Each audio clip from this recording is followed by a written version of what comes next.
Ceria, bikin sore kamu lebih berwarna. Pro 2, teman terbaik kamu.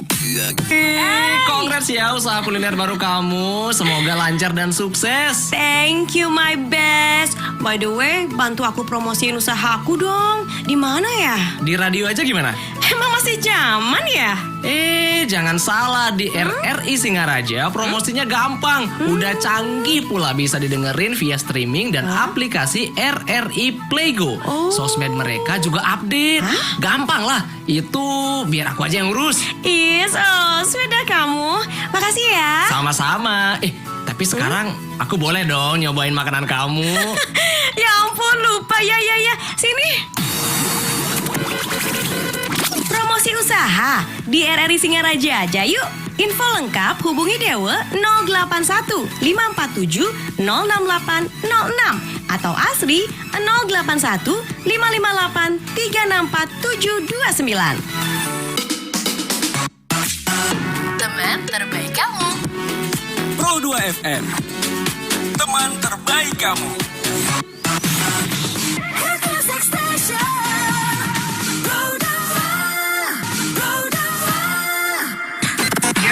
Listening to Pro 2 FM Singaraja, Teman terbaik kamu. Info Pro 2.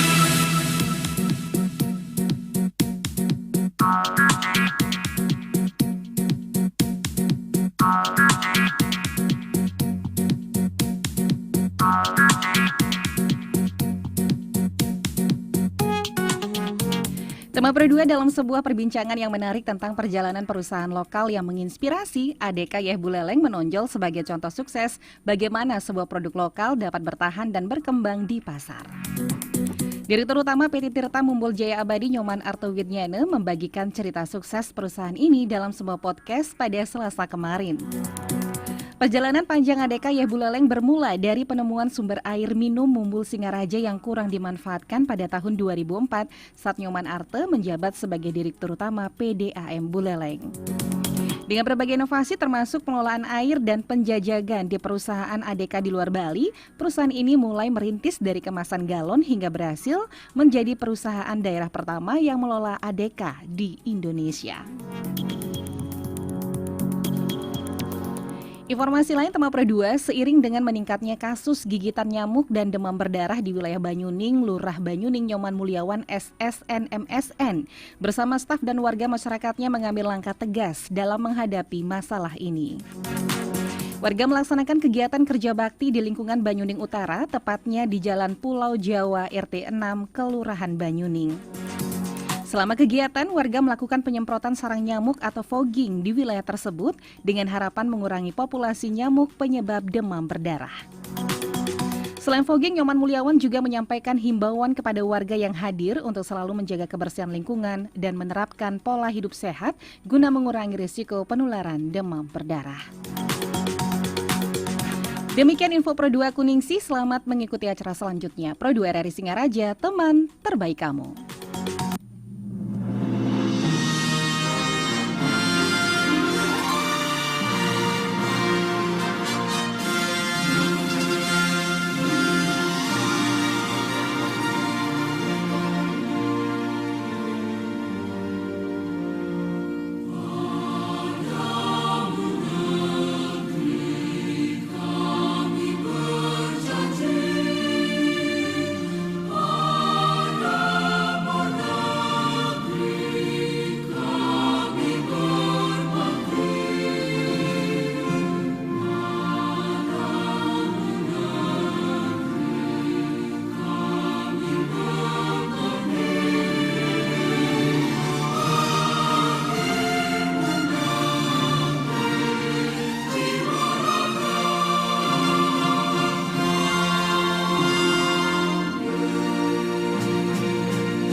Teman Pro 2, jangan ganti frekuensi ya.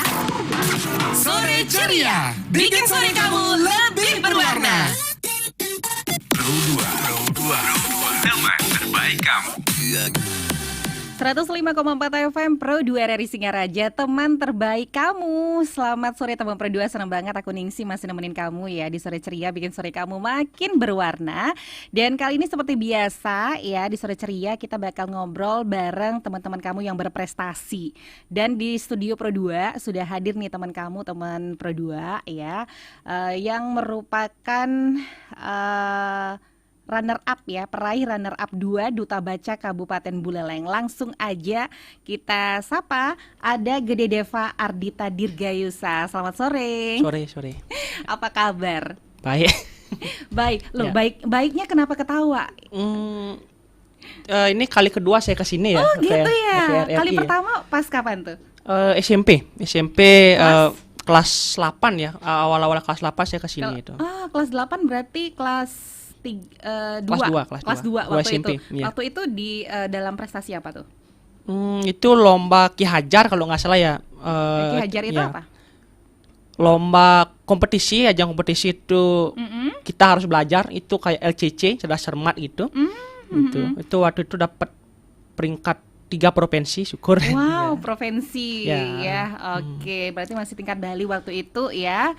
Dan kali ini runner up 2 Duta Baca Kabupaten Buleleng. Oke, sebelum kita ke tanya-tanya tentang kenapa kok bisa nih jadi runner up 2 gitu ya. Aku pengen tahu nih, sekarang aktivitasnya dari Deva apa aja?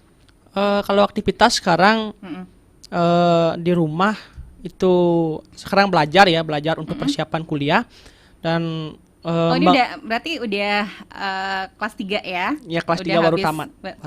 Oke, SMA. keren ya. SMA 2 Singaraja. SMA 2 Oke. Singaraja. Kegiatannya belajar terus. Dan Nggak ada yang lain? baca itu. Baca. Ya, latihan melatih menulis, kemudian juga membaca. Kalau ini tahap ke dasar lagi ya, tapi tingkatnya lebih tinggi, calistungnya tapi Ya. tingkat lebih tinggi gitu. Wow, Gitu. berarti memang kamu suka baca ya? Kalau kebiasaan membaca itu sebetulnya itu ditularkan dari ibu saya sebetulnya. Oh ya, ibu Ya. memang juga orangnya suka membaca. Ya, tapi sejak karena jadi ibu rumah tangga sibuk, saya nakal. Kenapa? Ya, jadinya kan dia yang pertama kali itu ya memberikan kebiasaan membaca itu dari ibu. Ya. Boleh di ini nggak dipresentasikan misalnya satu hari itu berapa jam harus membaca? Waktu itu kan kecil ya. Saya membaca tuh dari umur 5 tahun. Wow. Sebelum TK itu saya belajar membaca. Sebelum TK udah bisa baca gitu. Sebelum TK udah UNESCO sendiri itu satu orang harus membaca Harusnya. 3 buku. Sedangkan Bukan malah sebaliknya. sebaliknya ya. Satu buku bareng-bareng 90 orang. orang ya. Gitu. Malahan harus satu orang itu membaca 3 buku. Buku itu. Wah, itu berarti titik permasalahannya Ya, bukan di orangnya begitu ya, Ya. tapi di ketersediaan ataupun sarana prasarananya Ya. begitu ya. Ya. Oke, mudah-mudahan ini bisa menjadi perhatian buat kita semuanya, khususnya pemerintah juga begitu ya. Ya. Mudah-mudahan ya dari data UNESCO bisa berubah lah ya gitu Ya. kan ya. Oke, balik lagi ke runner up 2 Duta Baca Kabupaten Buleleng. Bagaimana ini pengalaman kamu pertama, mempersiapkan diri seperti apa? Tapi sebentar dijawab, kita akan jeda dulu ya.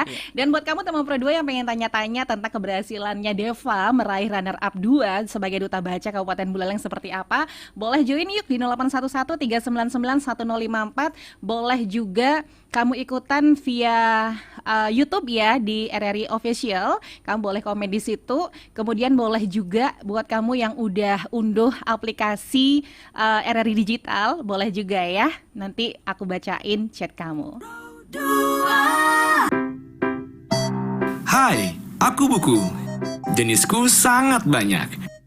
Aku bisa berikan banyak manfaat kalau kamu membacaku. 3, 2, 1, go!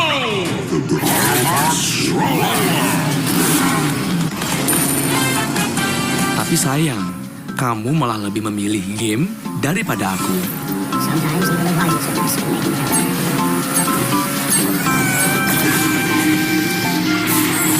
Buku adalah jendela dunia, dan membaca buku adalah cara untuk membuka jendela tersebut.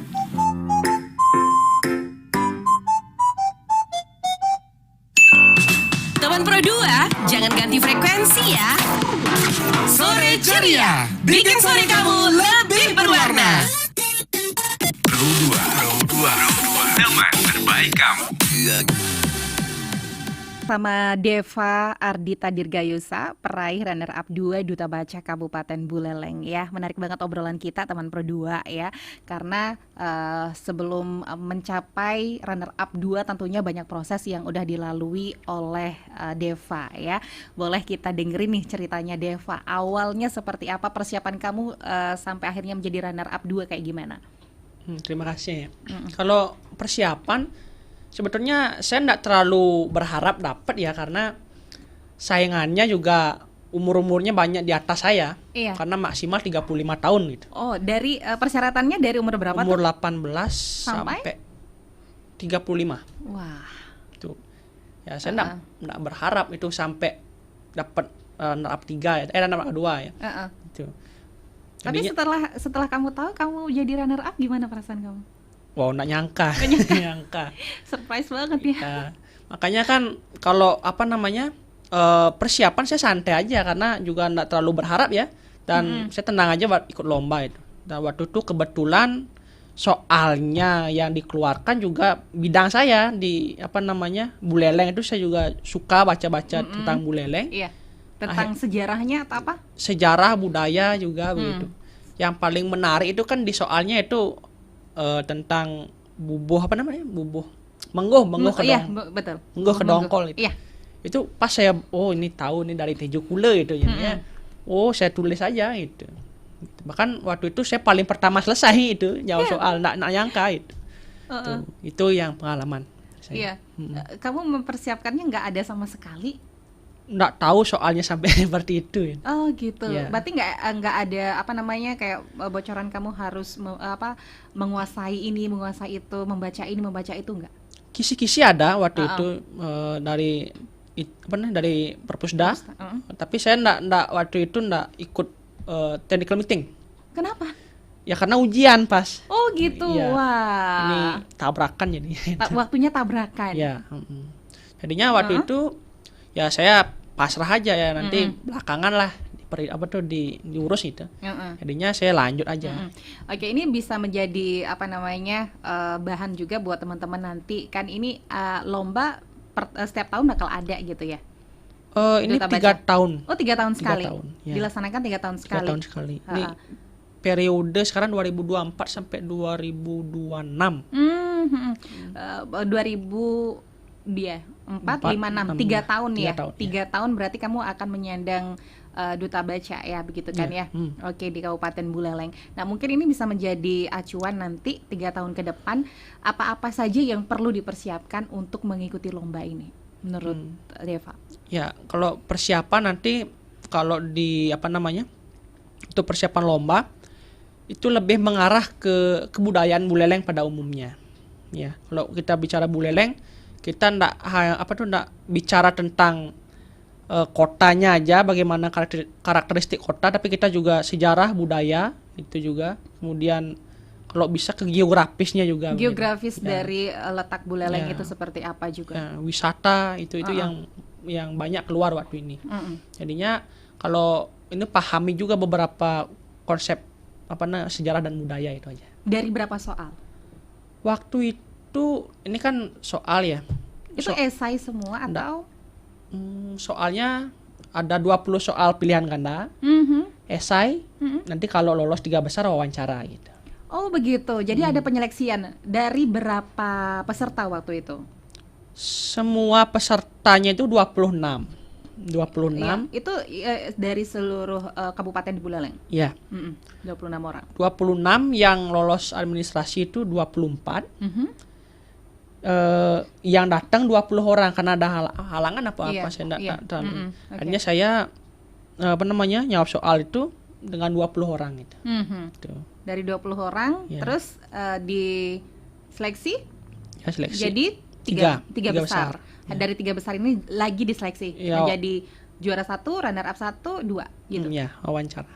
Itu berupa wawancara. Berupa wawancara. Wawancara juga terkait dengan Kalau wawancara itu lebih ke bagaimana kita sebagai duta baca itu bisa mengedukasi masyarakat tentang membaca itu. Itu tahap lanjutannya. Kalau di awal kan budaya, jadinya di selanjutnya itu bagaimana peran duta baca untuk meningkatkan ya. Minat baca. Oke, yang kamu jawab apa? Waktu itu masih ingat? Lupa, tapi Cara, jangan terlalu gini ya. Kalau itu kan ditanya bagaimana program-program yang kira-kira bisa dilaksanakan itu juga ke depan. Dan juga saya mau ngajuin juga masalah podcast itu juga di bahkan kerjasama dengan RRI bahkan itu. Ya itu masih sekarang mau buat program itu sama Pak Dr. Suki ya, kalau dengan Pak Suki. Pak Suki mudah-mudahan beliau lagi mendengarkan sekarang nih, lagi nonton kita di YouTube ya. Ya, beli Suki. Itu juga masih menyusun rancangan program itu. Kemudian bagaimana peran duta itu membangun semangat membaca, karena membaca itu sangat penting bagi generasi muda. Banyak tokoh-tokoh besar seperti Tan Malaka atau mungkin Muhammad Hatta itu dasarnya membaca gitu. Jadinya membaca, kalau orang yang membaca 5 buku, dia bisa menulis 1 buku gitu. Maka kalau sudah membaca pasti menulis gitu. Maka kalau sudah melatih kemampuan membaca, dan membaca itu bukan sekedar baca aja ya, tapi berliterasi. Literasi itu artinya memahami apa yang dibaca. Ya, kalau menurut Ketua Perpusnas RI itu Pak Muhammad Syarif Bando, ada 5 tingkatan dalam literasi itu. Yang pertama, kita bisa membaca, menulis, kalau kita berhitung, itu sebagai kemampuan dasar kita. Kemudian biasa. Ya, kita biasa membaca, mencari informasi ke berbagai tempat, kita haus informasi gitu. Kemudian yang ketiga, paham apa yang dibaca. Itu paham bagaimana kita memahami isi bacaan secara benar dan jangan sampai kita misinformasi. Kan sekarang rame itu ya berita hoax itu ya. Iya, betul. Itu kita harus kemampuan memahaminya harus bisa gitu. Ya, kemudian yang keempat itu baru kita menciptakan inovasi dalam dari bacaan itu kita menciptakan inovasi baru gitu, karena perkembangan pikiran akhirnya ada imajinasi untuk menciptakan inovasi. Kemudian yang 5 ini tingkatan yang paling tinggi, bahkan cukup sulit dicapai, itu menciptakan produk jadi dari apa yang dibaca, misalnya tulisan mungkin buku atau mungkin artikel, atau bahkan produk jadi misalnya waktu ini ada di pengukuhan duta baca itu dari orang, kalau gimana ya, dari yang ndak mampu ya, dia hanya baca buku tentang memasak, dia ini bisa itu kehebatan membaca itu. Betul ya. Iya. Ini pastinya udah banyak yang ngerasain itu juga, karena dari buku yang kita baca bisa mendapatkan inspirasi di situ gitu kan ya. Iya. Oke. Kita langsung ke WhatsApp yang sudah bergabung sore hari ini, kita bacain langsung. Oke, ada Dewa, selamat sore Kak Deva, aku Dewa dari Bakti Sraga. Aku mau tanya nih sama Kak Deva. Kak Deva, apa nih motivasinya suka membaca, kemudian lebih membaca buku jenis apa ya, dan sebenarnya cita-cita Kak Deva apa? Oke. Yang pertama motivasi ya. Kalau motivasi membaca, saya tuh senang aja gitu, karena kalau dulu saya pertama kali baca itu kan dari umur 5 tahun. Ya. 5 tahun saya baca cerita-cerita, kemudian akhirnya bahasa cerita-cerita rakyat ya, cerita rakyat, sejarah, cerita rakyat. Kemudian sampai ke agama, saya suka agama yang gambarnya serem. Oh ya? Ya, kalau dewa-dewa banyak itu akhirnya. Terus sampai akhirnya ini terputus di kelas 4 menuju kelas 5 itu gara-gara teman saya enggak mengembalikan buku gitu. Waduh. Saya minjam buku. Itu saya kasih pinjam ke teman saya lagi. Dia hilang bukunya begitu. Jadinya saya enggak bisa kembalikan buku itu. Gitu. Tapi saya tetap ke perpustakaan karena emang saya suka baca. Gitu. Menggali informasi. Itu. Tapi kalau masalah genre buku yang dibaca, Iya. Mm-mm. ini berubah-ubah ya, berubah-ubah kalau masalah genre buku.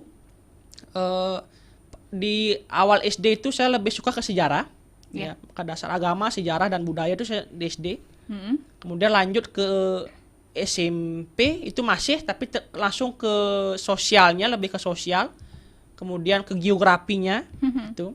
Terus meningkat karena COVID terpotong jadinya, itu tak bisa baca karena COVID. Akhirnya SMA, saya baru ini SMA kelas 11 ini baru ini suka sastra, suka sastra ini.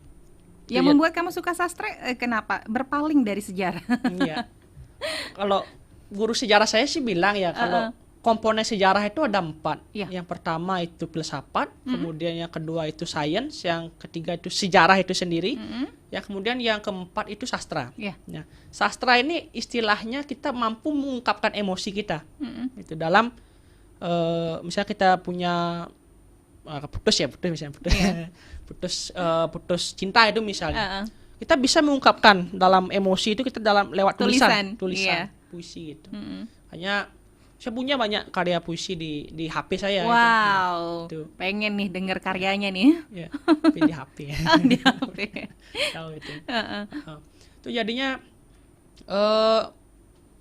jadinya kebiasaan-kebiasaan itu kemudian jadi membaca, dari membaca jadinya bisa berkarya. Ya walaupun belum terbit aja karyanya gitu. Itu membuat saya terus membangun diri gitu. Ya. Kalau self improvement ya bahasa Inggrisnya itu, saya juga tak terlalu gini. Jadinya kalau masalah kebiasaan itu jadinya menjadi suatu karakter kita. Itu yang ini. Nanti kalau masalah cita-cita itu saya juga belum terlalu mau dibawa kemana ya, gitu? Bawa kemana, tapi saya mengikuti alur. Iya, mengikuti proses. Ya saya pahami bidang saya aja dulu lah. Iya. Oke. Itu aja sih. Tapi harapannya ke depan emang gimana? Ya harapan ke depan apa ya? Kalau bisa masih sekarang cita-cita memang bertemu dengan orang besar itu aja. Wah, contohnya orang besar. Salah satu yang kamu ingin temui siapa? Presiden kah? Mas Menteri. Oh, ya. Mas Menteri ya, Nadiem Makarim? Ya, Nadiem Makarim.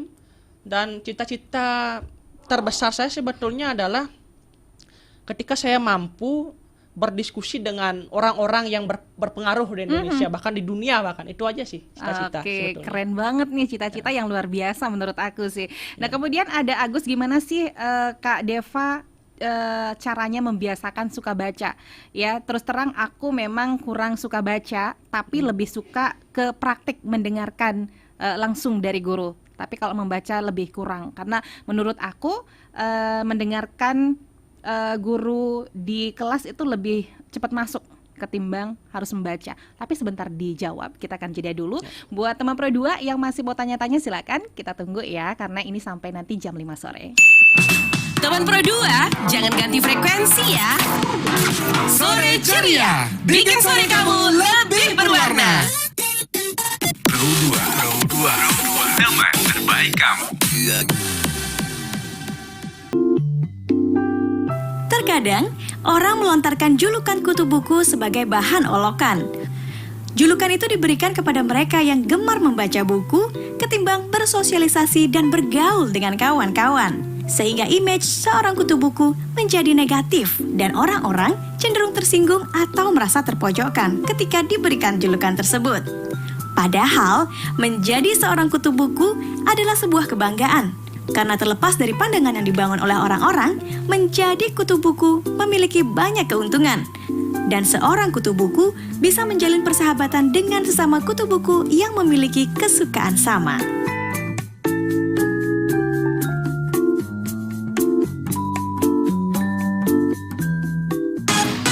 Pro 2 FM, teman terbaik kamu. Teman terbaik kamu. Oke, teman Pro 2 masih bareng Deva ya di Sore Ceria, dan kita masih ngobrolin tentang bagaimana keberhasilan dia ya meraih runner up sebagai Duta Baca Kabupaten Buleleng di tahun 2024 ini ya. Banyak ternyata nggak banyak persiapan yang dia lakuin, tapi wah, siapa yang nyana gitu ya. Ternyata dia bisa meraih runner up 2. Begitu ya Deva ya? Ya, ya. Oke, mungkin ini menjawab pertanyaan tadi Agus ya. Gimana nih caranya suka baca? Gitu.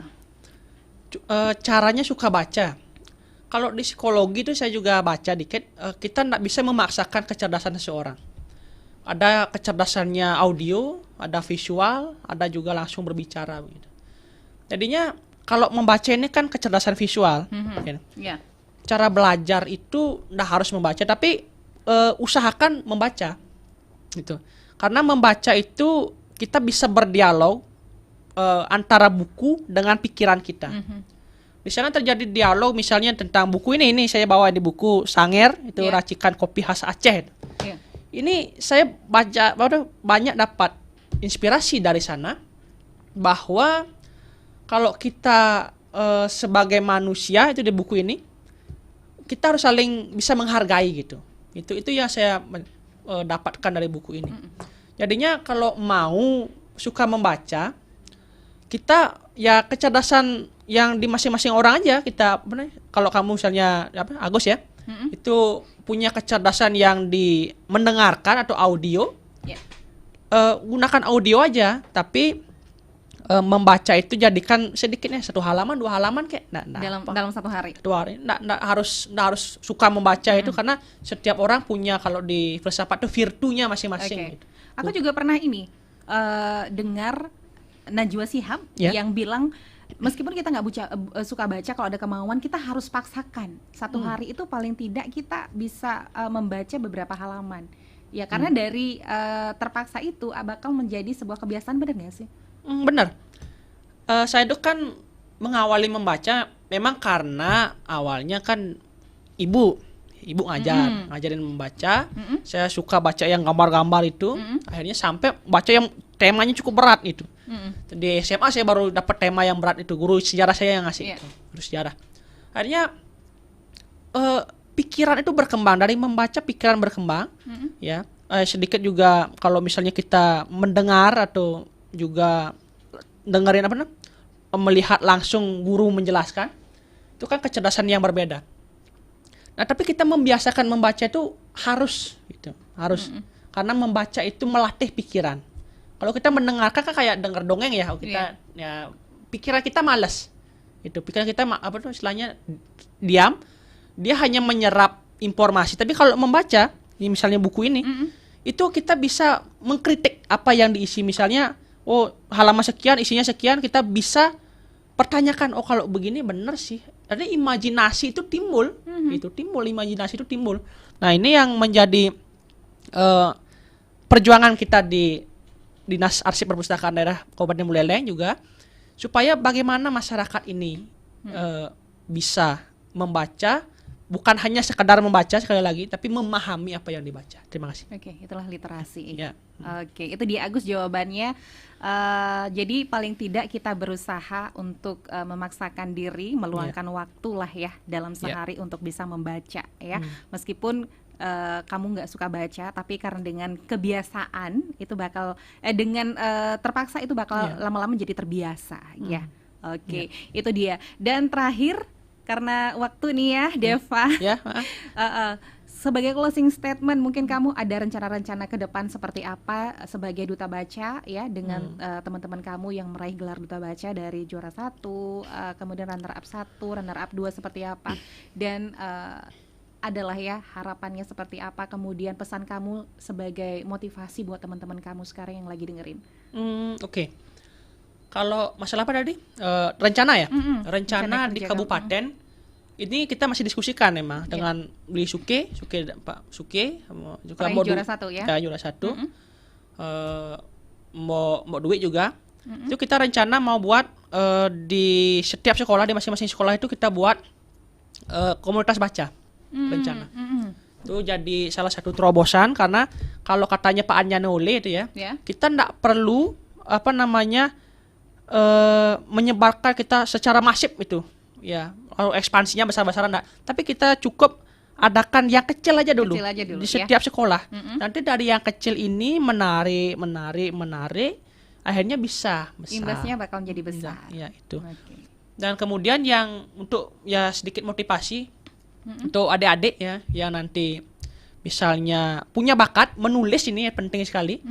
Ini kami juga di sini bekerja sama juga dengan Dinas Arsip, juga Duta Bahasa Indonesia. Itu sekarang ada pelatihan kepenulisan. Ya. Tapi kalau nanti adik-adik mau misalnya gini melatih menulis atau bagaimana, ya bisa chat saya. Ya, Siapa dihubungi? Deva. ya, nanti kan saya bisa tanyakan ke Dinas Arsip bagaimana nanti kepenulisannya. Oh gitu. Oke. Karena kalau membaca kan pasti harus bisa menulis gitu. Aha, betul. Gitu. Ada lagi yang mau disampaikan ini? Mungkin itu aja. Oke. Ke depan masih ada bakal ikut lomba-lomba nggak sih? Saya enggak gini ya, enggak terlalu merencanakan nanti. Masalahnya kalau di universitas kan, di kampus itu pasti padat jadwal. Tapi kalau ada kompetisi ya kalau bisa ikut. Tapi saya mau lanjut di Stungkara di ya melatih diri aja dulu lah. Oke. Di rumah, karena kalau masalah cita-cita yang tinggi kalau kita enggak punya persiapan yang pas juga kan enggak bisa. Betul. Oke. Kalau begitu terima kasih buat Deva yang sudah ngobrol bareng kita di Sore Ceria. Mudah-mudahan obrolan kita bisa menjadi inspirasi buat teman-teman kita di rumah yang lagi dengerin kita ya. Oke, sukses terus buat kedepannya. Dan buat teman-teman Pro 2 yang sudah ikutan gabung, terima kasih juga ya. Dan pastikan jangan kemana-mana, tetap bersama Pro 2 FM, teman terbaik kamu. Teman Pro 2, jangan ganti frekuensi ya. Sore Ceria, bikin sore kamu lebih berwarna. Pro 2, teman terbaik kamu.